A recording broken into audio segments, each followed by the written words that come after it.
اور اب ساکت بت بنی دروازے میں استادہ تھی۔ اس میں اتنی ہمت بھی نہ رہی تھی کہ واپس پلٹ جائے۔ پھر اپنی ساری ہمتیں جمع کر کے اس نے اپنے قدم حویلی کے دوسرے حصے کی طرف موڑ دیے۔ شدید سردی میں سویٹر یا جرسی کے بغیر لان میں بنے سنک پر بیٹھی وہ گہری سوچ کے حصار میں تھی۔ ایک ہفتہ ہو گیا تھا ان انکشافات کے وارد ہوئے، اور اس ایک ہفتے میں وہ پچھتاووں کی گہری دلدل میں دھستی جا رہی تھی۔ یہ سوچ کر کے ایک گھٹیا لڑکی کی باتوں میں آ کر وہ زیان آفریدی کی محبت کو کتنے غلط معنی دیتی آئی تھی۔ وہ اسے چین سے جینے نہیں دیتی تھی۔ وہ ساری باتیں، وہ سرد رویے جو اب تک اس نے اس شخص کے لیے روا رکھے تھے، اب اس کے اندر آگ لگائے ہوئے تھے۔ اب بھی اس سوچ کے ساتھ ہی اس کی آنکھیں پانیوں سے بھر گئی تھیں۔ رومان لالا جو کسی کام سے پشاور گئے ہوئے تھے اور اب کافی دیر سے لوٹے تھے، اسے اتنی رات کو لان میں بیٹھے دیکھ کر گاڑی سے اتر کر سیدھے اس کے پاس آ گئے تھے۔ قدموں کی آواز پر اس نے سر اٹھا کر دیکھا اور سامنے لالا کو پا کر اپنے بہتے آنسوں تیزی سے صاف کیے تھے، مگر لالا اس کا رونا دیکھ چکے تھے۔ بتاؤ کیا بات ہے بیٹا، تم اتنی سردی میں یہاں بیٹھ کر رو کیوں رہی ہو؟ لالا نے کافی پریشانی سے استفسار کیا تھا۔ کچھ نہیں لالا، میں تو بس بولتے بولتے پھر اس کا لہجہ بھیگ گیا تھا۔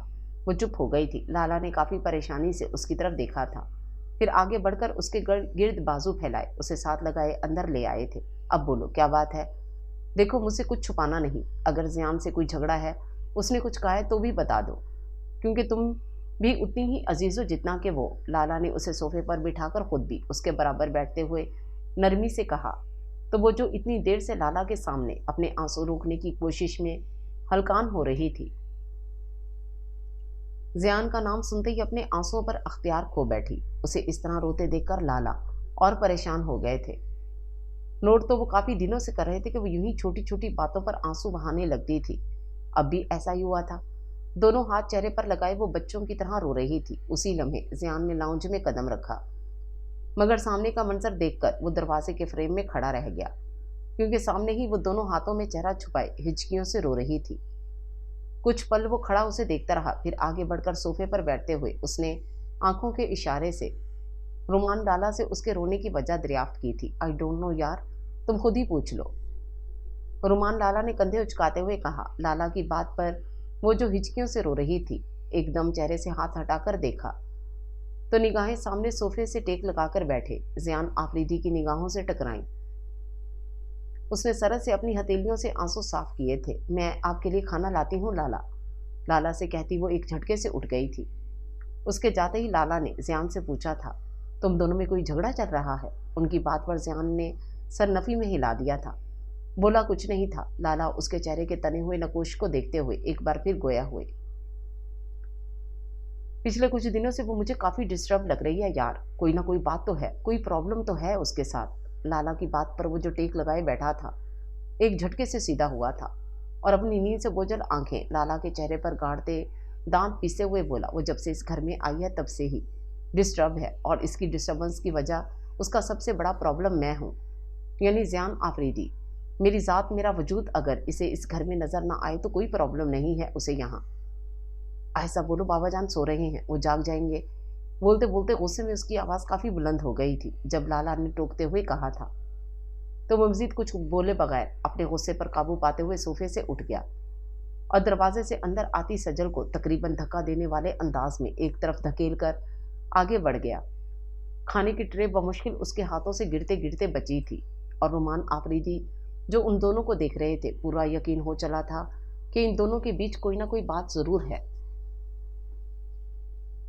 کوئی گڑبڑ یقینی ہے۔ لالا، آپ نے اسلام آباد کب جانا ہے؟ نہانے کے بعد وہ لالا کے لیے چائے بنا لائی، کیونکہ وہ رات سونے سے پہلے چائے ضرور پیتے تھے۔ لالا کو کپ دیتے ہوئے اس نے پوچھا تھا، کیوں خیریت؟ لالا نے کپ تھامتے ہوئے اس کی طرف دیکھا تھا۔ کافی ماہ ہو گئے ہیں مجھے وہاں گئے ہوئے، میں نے اس لیے پوچھا ہے کہ اگر ایک دو دن میں آپ نے جانا ہو تو مجھے بھی ساتھ لے جائیے گا۔ اس کی بات سن کر لالا نے اس بات میں سر ہلا دیا تھا، اور پھر اگلے ہی دن وہ لالا کے ساتھ اسلام آباد چلی آئی۔ زرش، شیان اور شانیل کو بھی وہ اپنے ساتھ لے آئی تھی، کیونکہ ان کے اسکول سے بھی چھٹیاں تھیں۔ یہاں آ کر وہ اپنا زیادہ تر وقت کچن میں گزارتی یا پھر پاپا کے ساتھ ان کی لائبریری میں۔ وہ خود کو سارا وقت مصروف رکھتی تاکہ اس کا دھیان زیان آفریدی کی طرف نہ جائے، مگر رات کو بستر پر لیٹتے ہی دھیان کا منہ زور گھوڑا سر پیٹ بھاگتا زیان آفریدی کے خیال پر ٹھہر جاتا۔ اور وہ ساری رات جاگ کر گزارتی۔ اپنے وہ سارے رویے جو اس نے اس کے ساتھ روا رکھے تھے اور جن کی وجہ سے آج وہ شخص اس سے اس قدر متنفر اور اس قدر دور ہو گیا تھا۔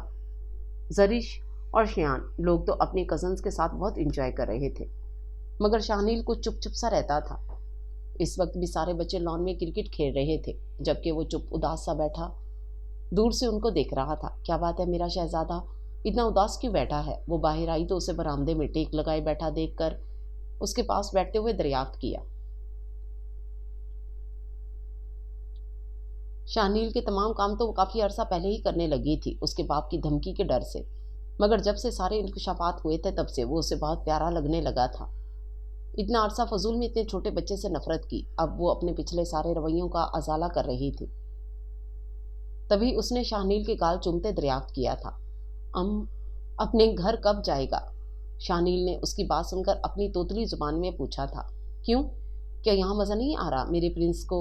یہاں تو اتنے سارے کزنز بھی ہیں، آپ بھی ان کے ساتھ کھیلا کریں، دیکھنا بہت مزہ آئے گا۔ اس نے ایک بار پھر اس کے سرخ و سفید گال چوم ڈالے۔ نہیں، مجھے پاپا کے پاس جانا ہے، یہ کہتے ہوئے وہ رو پڑا تو اس نے اسے اپنے ساتھ لگاتے ہوئے اس کے آنسو صاف کیے تھے۔ اچھا آپ روئیں نہیں، ہم کل ہی پاپا کے پاس چلے جائیں گے۔ رات کو ہی اس نے اپنی اور بچوں کی ساری پیکنگ کر لی تھی، کیونکہ صرف شاہنیل ہی نہیں، وہ خود بھی اپنے روٹھے روٹھے سے ہم سفر کو بہت یاد کر رہی تھی۔ حویلی پہنچتے ہی جو خبر اس کی منتظر تھی، اس نے سجل آفریدی کے قدموں تلے سے زمین کھینچ لی تھی۔ وہ خالی خالی نگاہوں سے ریشم کا چہرہ دیکھے جا رہی تھی، یہ سوچتے ہوئے کہ کوئی عورت اس حد تک بھی گر سکتی ہے جتنا پری گل گر گئی تھی۔ اسے خاموش پا کر ریشم مزید بولی، ویسے بی بی، چھوٹے خانہ کو ایسا نہیں کرنا چاہیے تھا۔ پری گل کی دادی نے برسوں اس حویلی کے مکینوں کی خدمت کی ہے، اور یہ صلہ دیا ہے خان نے ان کی خدمتوں کا کہ ان کی پوتی کی عزت پر ہی ہاتھ ڈال دیا۔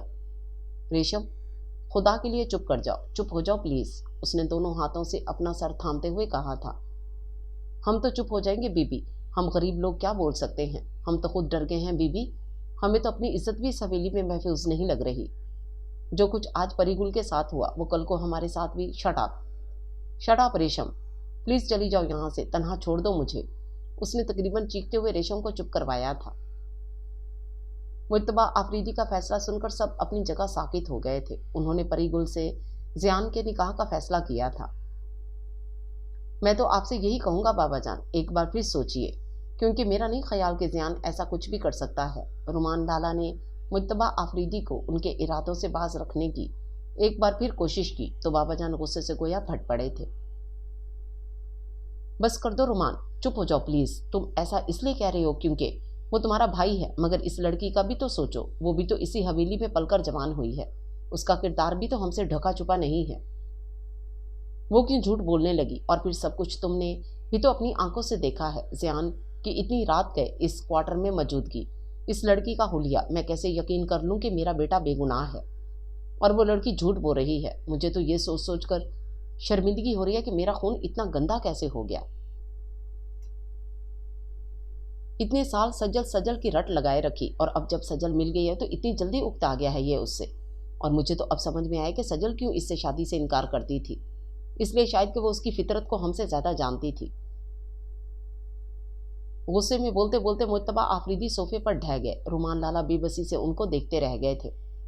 پتہ نہیں کیوں ان کا دل کہہ رہا تھا کہ ان کا بھائی ایسا نہیں کر سکتا، اور بابا جان کی بات کو بھی وہ رد نہیں کر سکتے تھے، کیونکہ پری گل بھی ان کی آنکھوں کے سامنے اتنے سال اس حویلی میں رہی تھی، اس کے کردار کی گواہی بھی وہ دے سکتے تھے۔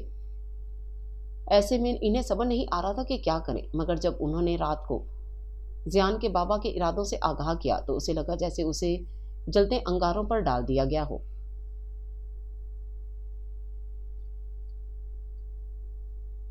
اس گھٹیا عورت سے نکاح کرنے سے بہتر ہے بابا جان مجھے اپنے ہاتھوں سے شوٹ کر دیں، اور بھائی فار گاڈ سیک آپ تو میرا یقین کیجئے، اس گھٹیا عورت نے مجھے پھنسایا ہے۔ بے بسی سے لالا کی طرف دیکھتے ہوئے وہ بولا تھا، مجھے تو تم پر پورا یقین ہے یار، مگر بابا جان کو کون سمجھائے، وہ تمہارا یقین کرنے کو تیار نہیں۔ انہوں نے جو کچھ اس رات سرونٹ کوارٹر میں دیکھا ہے، میرا نہیں خیال کہ وہ تمہیں بے گناہ مانیں گے۔ لالا نے بے بسی کا اظہار کیا۔ میں کتنی بار بتا چکا ہوں کہ اس ذلیل عورت نے خود بلایا تھا مجھے وہاں، یہ کہہ کر کہ اس کی دادی کی حالت بہت خراب ہو گئی ہے اور اسے ہسپتال لے جانا ہے۔ اب مجھے کیا خبر تھی کہ اس کی دادی حویلی میں نہیں ہے،